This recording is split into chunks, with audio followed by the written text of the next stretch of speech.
Coming up on Market to Market, finding and protecting workers on the front line. Getting help with day-to-day pressures meets the extremes of farm life. And market analysis with Don Roose and Jeff French next. Out there in your area? What's the most complex industry on Earth? It's not genetics, or meteorology, or logistics. It's a business that involves them all. It's farming. Thank you, farmers, from Pioneer. Tomorrow. For over 100 years, we've worked to help our customers be ready for tomorrow. Trust in tomorrow. Information is available from a Grinnell Mutual agent today. This is the Friday, May 15 edition of Market to Market, the weekly journal of rural America. Hello, I'm Paul Yeager. The federal government continues to allocate money for recovery as parts of the U.S. begin to reopen, albeit cautiously. The third in a series of massive relief bills has become a political football. The $3 trillion package created in the House is expected to encounter rough waters in the Senate. Farmers and ranchers are still waiting for details about distribution of the $16 billion promised in version 2. More states are reopening for business, but the problem now has become finding labor for frontline jobs like in food production. John Torpy reports. COVID-19's impact on the labor market varies across the country. From harvest in the nation's salad bowl to processing meat in the Midwest to manufacturing in the South, no part of the workforce has been spared. Numerous processing plants have been temporarily shuttered due to the spread of COVID-19. The closures have resulted in some shortages for consumers as producers struggle with oversupply.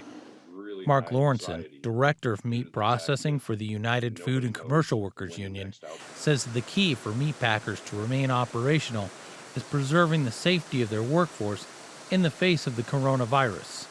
There's plenty of supply from the hog producers and the cattle ranchers, plenty of supply there. There's still demand out there. People are eating at home more.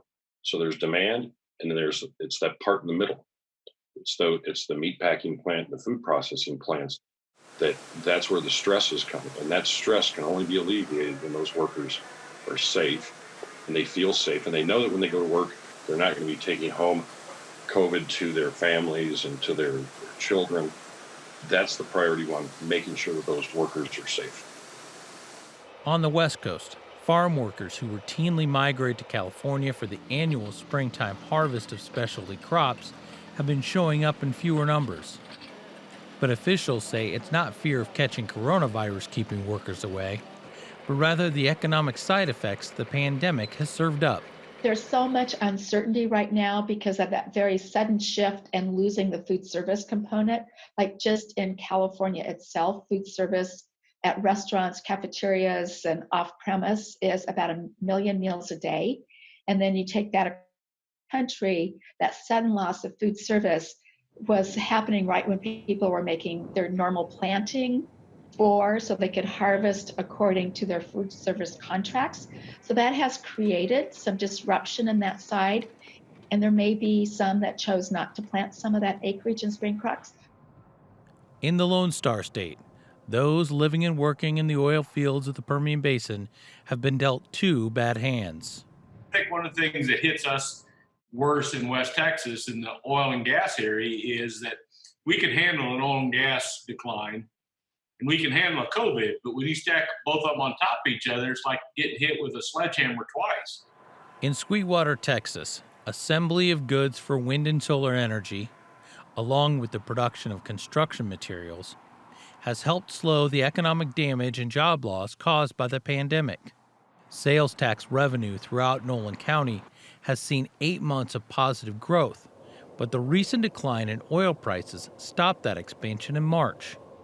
Officials with Sweetwater Economic Development predict the drop will continue for the near future. The oil and gas industry has dropped, and we're fortunate that even though we have that industry here, it's not one of the largest industries in our county, so it hasn't affected us as much as it will further west. For Market to Market, I'm John Torpy. Despite increased sales of goods through click and order channels, COVID-19 continues to hammer the U.S. economy. The Consumer Price Index declined 0.8% last month, the largest monthly drop since the middle of the Great Recession. Without food and energy in the mix, core CPI dropped 0.4%. Retail sales plunged a record 16.4% last month, the biggest decline since records started being kept in the 90s. Cutting out cars, gas, and food, core retail sales plummeted 15.3%. The economic picture is only a slice of the pressure that has been building for everyone from the farm gate to Main Street. This week, we assembled 4 individuals from the agriculture and clinical fields to discuss mental health and the stress that's amplified the last 2 months. The program is available on our YouTube channel and website and may be broadcast on the same stations that you watch this program. Something that we've definitely been talking about. I see us running into decision fatigue often, especially now that it seems like every time you turn around, you're having to make another decision that you don't want to make, and that leads to yet another decision and another decision. And so, you know, I'm talking to hundreds of farmers a week across the countryside here, and it's very common, you know, just to hear kind of that sound or that, you know, the underlying tone in the conversation of, you know, what do I do? How do I fix this? And you know, where do we go from here? On May 13, I participated in a telephone conference call with a number of operators of farm crisis telephone and hotline services. Across the board, everybody was saying that the number of callers to these free services has increased greatly. One hotline said 50,000 calls in the past 2 months. You can usually tell just by looking somebody in the eye if something is wrong. Yeah. And part of that, I think, kind of just ties into human intuition, or you get that gut feeling.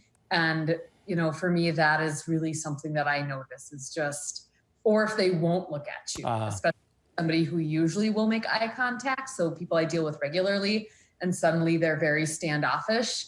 That is usually a big red flag for me. Meeting them where they're at, and that genuineness, that real empathy. You know, you don't have to be a doctor or a therapist to have a conversation with someone. Really listen to what they're saying and express that empathy and say, this is hard. You know, this is hard that you're going through this, but I'm going to be here with you through that. And I think that's something that, you know, when we talk about resources. Next, the Market to Market Report.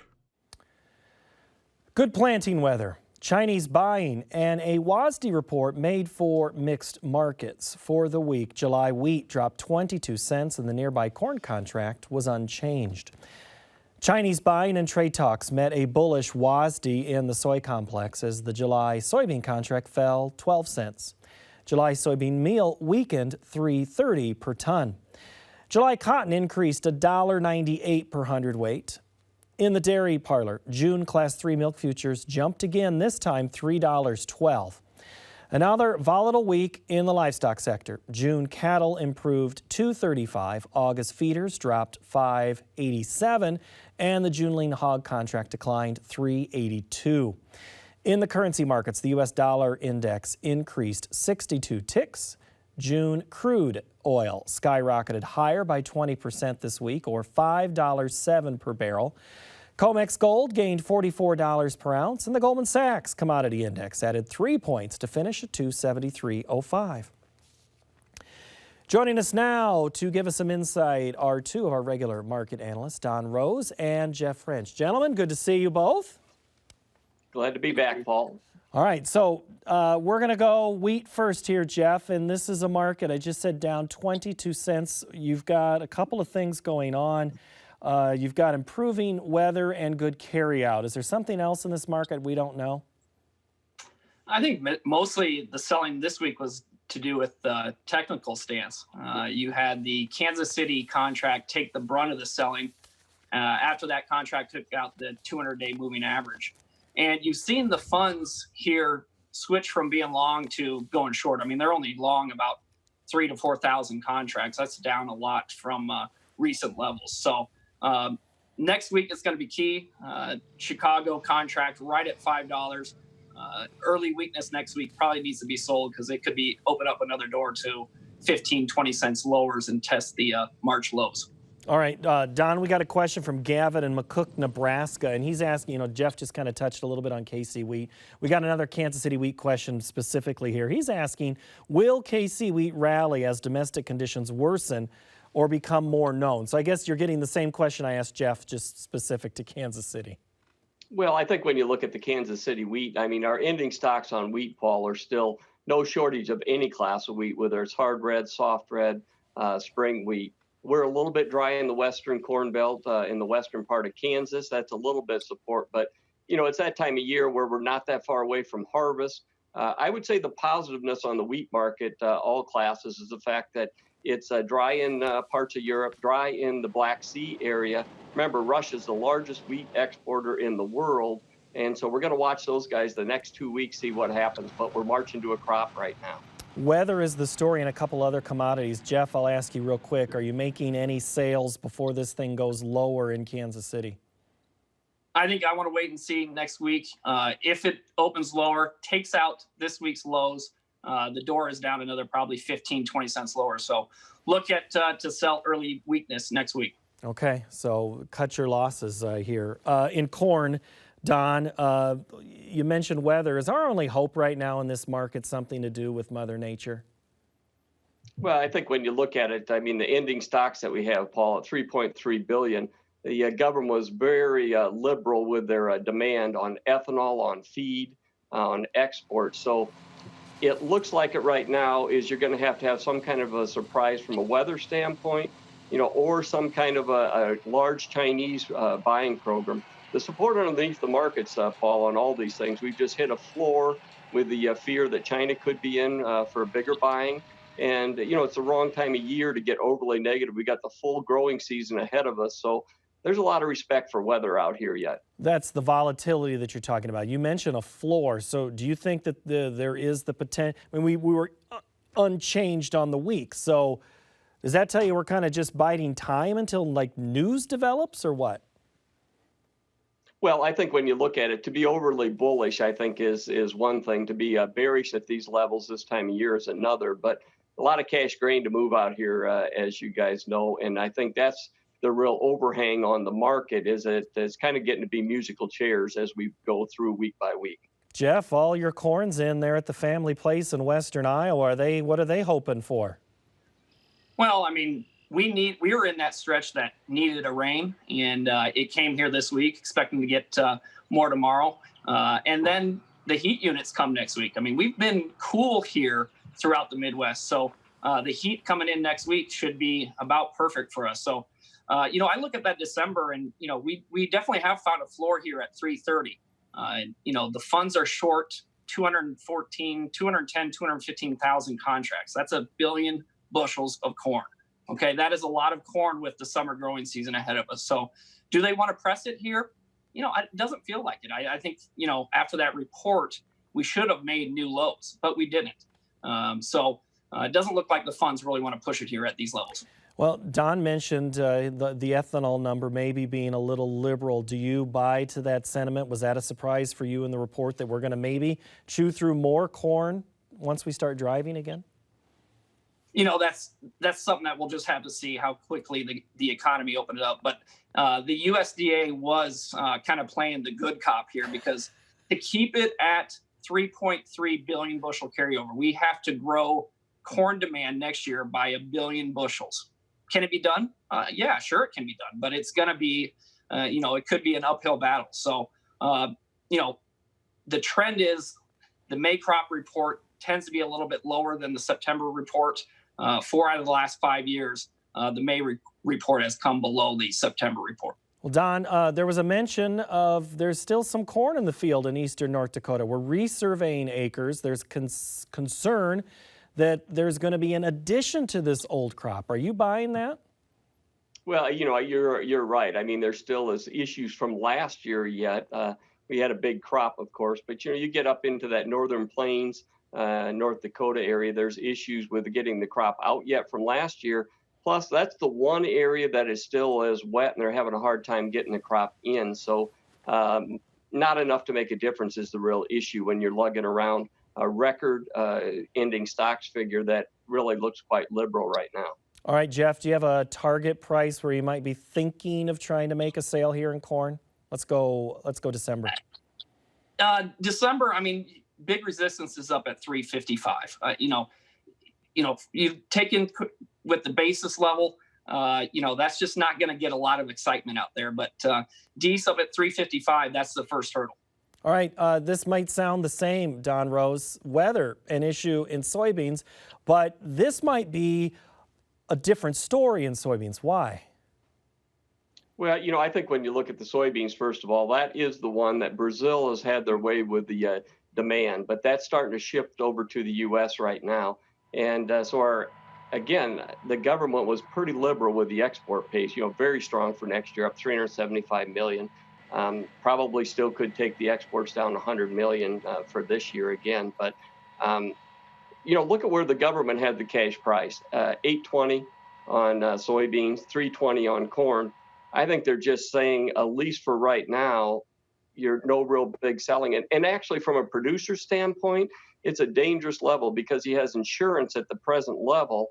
So I don't see big selling here on new crop, maybe old crop, but I think the farmer's going to wait, see what happens with the crop and use his insurance. Jeff, why is there such a difference here in this market particular when it comes to that new crop, old crop?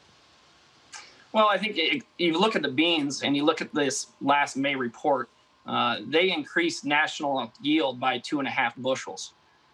You start shaving that national yield down by a bushel or a bushel and a half, then you start looking at a carryout number that is down where 350, 400 million bushels.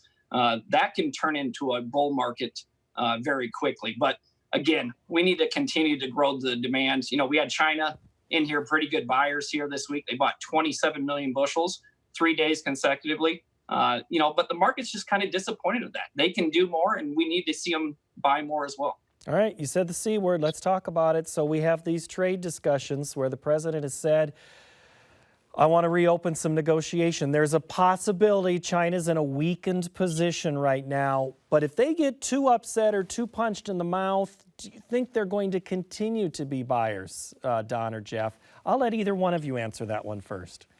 Well, I think it is a dangerous situation. We're trying to finish off the phase 1 deal, let alone 2 and 3. Then at the same time, we're punching pretty hard on the coronavirus.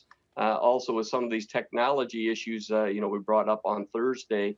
So, you're walking, and I think that's what the market is kind of about the same, just kind of on eggshells walking around, want to push China on one direction, but not the other. So it's going to keep some volatility in the marketplace. So, Jeff, is that the volatility in the marketplace? Is China that X factor right now, like Don's talking about? Yeah, they can say that they're going to buy, and they may do that. The first 3 or 4 months of this year, they haven't. Could they make it up? Yeah, they can. But, the state can say what they want to say, but private companies over there have demonstrated that they're going to go after the cheapest commodity in the world. And right now, with the strength of our dollar, some of our commodities are, not the cheapest in the world here right now. All right. I didn't even ask that I was going to throw this at you. Cotton. Cotton rallied again this week, $1.98. Is that a trade issue? That seems to be the only question I ask when it comes to cotton. Jeff or Don, is there something else in this market that's not trade related? We had pretty good exports for 2 weeks consecutively. We actually had the July D's cotton go into an inverse, but there's just nowhere to go with it. And we've been in this trading range from 55 up to 59 cents. We saw the retail sales. You reported on that earlier. They are dismal. In cotton up there, cotton consumption is way down. But there's a theory. There's a theory, Don. Go ahead. I think I know what you're going to say. No, the only thing I was going to say is a lot of these commodities are the same. We went down as we locked down, and now as we're unthawing, we're starting to go a little bit higher on a lot of the commodities, whether it's cotton, the grains, the meats. So we just kind of hit a floor on a lot of them to me. Well, let's talk about those meats. You mentioned the cattle market. It has been the story. We know that there's people watching programs like this. I heard a national radio broadcast this morning interviewing the Secretary of Agriculture. That is mainstream, Jeff. People are paying attention to what is happening. This week, packer margins again high. Wholesale beef, though, the boxed beef, there's a correction there. What's happened there? Well, they've reached a point where they can't move it. How much beef are you going to sell when you're charging $8 to $10 hamburger? I have a family. There are cheaper protein alternatives, but it's going in the right direction. I mean, we've had this week we estimated about 495,000 head killed. That's 60,000 more than just a couple of weeks ago. So the kill chains are speeding up. That is a good sign. But where do we go from here? We'll just have to see. If the Packers continue to pay up, they paid up this week. Cash trades were anywhere from 110 to 120, 100. But are they going to continue to pay up as that wholesale beef prices continue to move lower? And we'll just have to see it in moving into the future. Don, I thought I knew something about competition makes prices go lower. Is that what's happening right now? Or is it going higher? In the beef market? In the beef market, in cattle. Well, I think the beef market is one of those that you have to be careful because we're probably pricing ourselves out of the market, like Jeff said. The other thing that's happening is there's a real disconnect. We're backing up cattle big time. Weights are on the rise. So there's some, we may carry this thing over for a long time. And the government had something to say about it on Thursday. They put some numbers out. They're basically saying from now until April of next year, you're in a $99 to $100 cash market. So we're trading 115, 116 now. You have to be a little bit careful when you're looking at the government numbers. We're still trying to unthaw. We're still not sure what the demand is. So it's a buyer beware market. All right, Jeff, are you selling right now when it comes to cattle? I'm not with straight hedges. No, I'm not doing that. But I will be buying puts here. Futures have rallied $20, $22 off the lows. We are coming into resistance levels right up against the 100-day moving average. Next week, we have a cattle on feed report. Should not be friendly here, the front month cattle. So buy a cheap put. Hopefully it goes worthless. I've heard that before from Top Third. It sounds familiar. Let's go to feeders for a moment. We have, Don talked about, you talk about this backup. You know there's a backup in the lot. So my question is, where is there going to be more competition, Don, when it comes to feeders? Are we looking at July, August? Or are we looking at a September, October situation where there's going to be some competition for those feeders? Well, first of all, I think that is going to boil down to what happens with the corn, what happens with the price of live cattle. But actually, Paul, we probably have 1 million head of feeders outside the feedlot that need to find a home. That's what's happened. That's the difference between what's happened in the pork industry and the cattle industry. Cattle, we're letting them out on pastures. We're letting them grow. So the feeder cattle market looks undervalued, but you've got a lot of feeders coming at you. You do. And Tyson this week, I got to finish one note on cattle as I transition. Tyson said they're going to lower the retail price of beef 30%, so we'll see how that shakes out. Another number came out. U.S. producers on hogs, Jeff, they're going to likely euthanize 7.5 million hogs, but yet we still went lower. Why? Well, look what we did the prior 3 weeks of that. We rallied $25 off the lows. Also this week, we had every U.S. pork plant up and operating. Obviously, at limited capacity, we're still 25 or 30% below normal, so-called normal kill levels. So, I think there was just a little bit of profit taking. We found some support here. The cutout market in the pork really fell out of bed here this week, led down by the bellies. I mean, bellies were down 85 cents here. So, I think we found support here. And as long as we continue to grow that kill, it's going to move hopefully higher here. What do you think, Don? Is that right? Well, the kill level this week bounced back big to 2.1 million head. The real issue that we're backed up a lot of hogs, the euthanizing the hogs seems large, but it's probably true. The kill was supposed to be at more like up 6%. We know what it is. It's down sharply right now. So it's a real issue. I think the real question mark is, are we going to have holes in the market? But again, the government had something to say about it. And the government basically is saying $58 to $60 dressed from now until the 1st of next April. It's a lot of questions and a lot of holes that we have. I'd like to thank Jeff French for joining us and Don Roose for joining us. Gentlemen, we'll talk to you in Market Plus in just a couple of minutes. Thank you both. Thank you, Paul. All right, that will do it for the broadcast portion of Market to Market. But I just mentioned this little thing we call Market Plus. We'll cover all sorts of things. We'll answer your questions. And you can find it on our website at markettomarket.org. This week, we assembled a panel to talk about mental health and the stress that's amplified the last 2 months. You can see our special program on our YouTube channel. Search Market to Market. Join us next week when we'll explore how farmers and ranchers are finding new markets for their goods. Thank you so very much for watching. Have a great week.